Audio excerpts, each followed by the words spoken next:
All right, welcome back to another episode of the Trillium Show. Dr. Jason Hall. And today we're going to talk about one of my favorite topics, and a topic that just frustrates people to no end.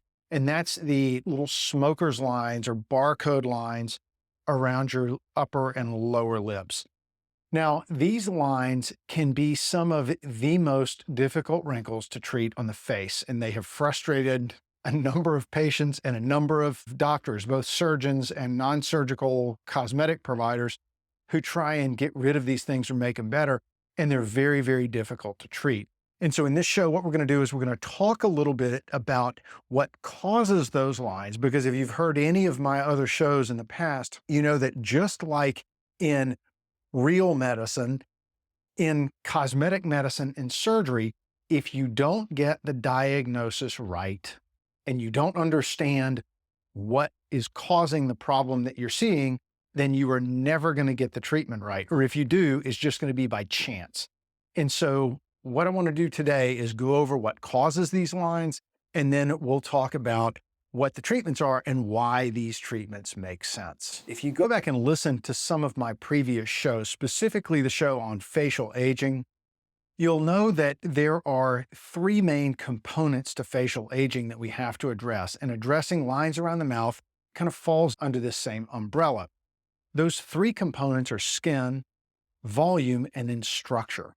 And so we have to address a treatment, just like if we're talking about aging of the lateral face, the jowls, the neck, we have to talk about treating these same areas when we're talking about the lines around the mouth. That's why so many people who I see who have been other places come in and say, well, I got lip filler and the lines are still there. Well, that's because we're only treating part of the problem. Now, these lines are called smoker's lines for a reason, because people who constantly purse their lips, so think about sucking on a straw or smoking a cigarette, are going to be constantly wrinkling that skin around the mouth. The orbicularis muscle, it's a circular muscle around your mouth that lets you move your mouth and talk, contracts in a circle. And so it makes these little radial lines, the lines that go from your lip up to your nose and kind of out towards your eyes. And over time, you're naturally going to cause wrinkles in the skin just from the contraction of those muscles time after time after time after time. And so the muscle activity is primarily responsible for the initial creasing. Add to that the chronic damage from a lifetime of sun exposure. Now, most of you are my age and certainly older than me, sunscreen wasn't a big thing. And if you used it as a kid, it was like an SPF of 2 or an SPF of 4 if you weren't trying to use baby oil or iodine or something to get tan. And so that chronic sun damage damages the upper and the secondary layers, the epidermis and the dermis of the skin, and causes those creases, which start out as being temporary lines, to become more permanent lines as that skin thins out and changes over time. And so you start getting these lines kind of baked into the skin that occur as a result of natural muscle activity. This happens everywhere in your face. It happens in your 11 lines, in between your eyes. It happens in your crow's feet. It happens in your forehead. That muscle activity over time causes the skin to wrinkle. Skin damage on top of that causes those lines to become permanent, so they're there even when you're not moving. And if you want a kind of a better discussion of the lines and wrinkles of the face, I did a show, I can't remember what number it is, we'll put it in the show notes, about the 3 different kinds of lines and wrinkles. And it kind of gives you a primer on what to expect and kind of how the face ages and where some of these lines and wrinkles come from. Now you have an idea of the pathophysiology, where these lines come from. The third part is volume loss. Now, we all lose volume in our face as we age. Doesn't matter what your weight does, although weight fluctuations will make that worse if you're losing weight, or better if you're gaining weight, but we all will lose facial volume with time. That includes around the mouth. And so revolumizing the lip, you think about a lip that deflates, you're going to see more creases than a lip that is puffy. And so adding some volume back to the upper and lower lips will help with some of those smoker lines. In a lot of cases, they won't make them go away because volume loss isn't the only thing that's causing those lines. It is skin damage and changes in the skin over time, which cause those lines to stay there. When we're designing a treatment for smokers' lines, a combination of skin treatments and volume restoration really helps to improve those lines and make them significantly better. Now, we're never going to make them completely go away. We can't make any line on the face completely go away, but we can make them 70 to 80% better with optimizing our treatments. Now, what is an optimal treatment? So we have to address the skin first, and this is where laser treatments are a primary form of treatment for these lines. And we have to be aggressive to really make an impact.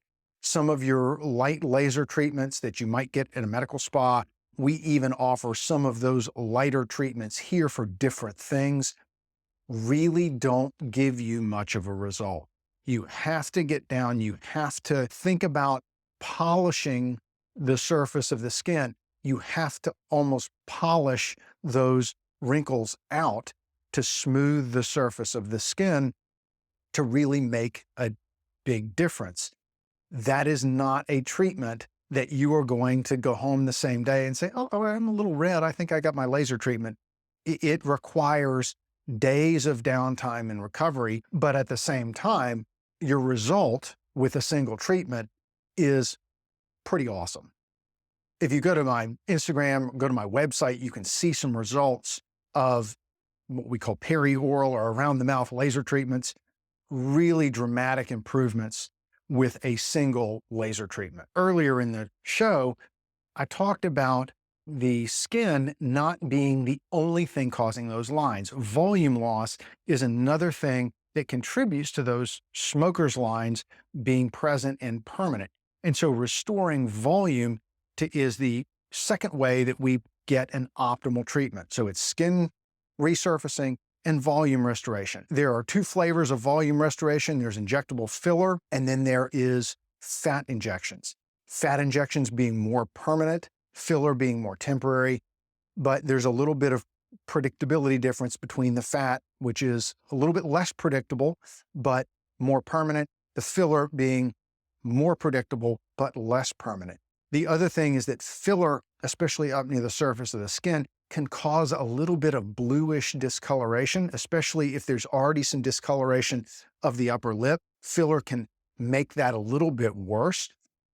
And so we want to be careful and really look at your upper lip before we decide what we're going to do to try and fill those areas in. The other part of filling the lip is that it has to be done tastefully. I think everybody's seen the duck lips, the elongated upper lip from too much filler, where you take a deflated but pretty shape of a lip and you make it flat and really long where you don't see any of your upper teeth. We don't want to do that. We want to fill in tastefully just what was missing and then let our resurfacing do the rest.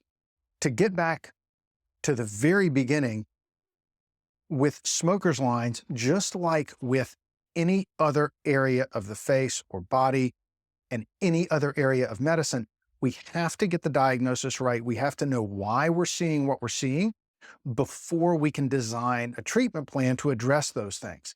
Now, can we do a little bit of volume restoration without doing resurfacing?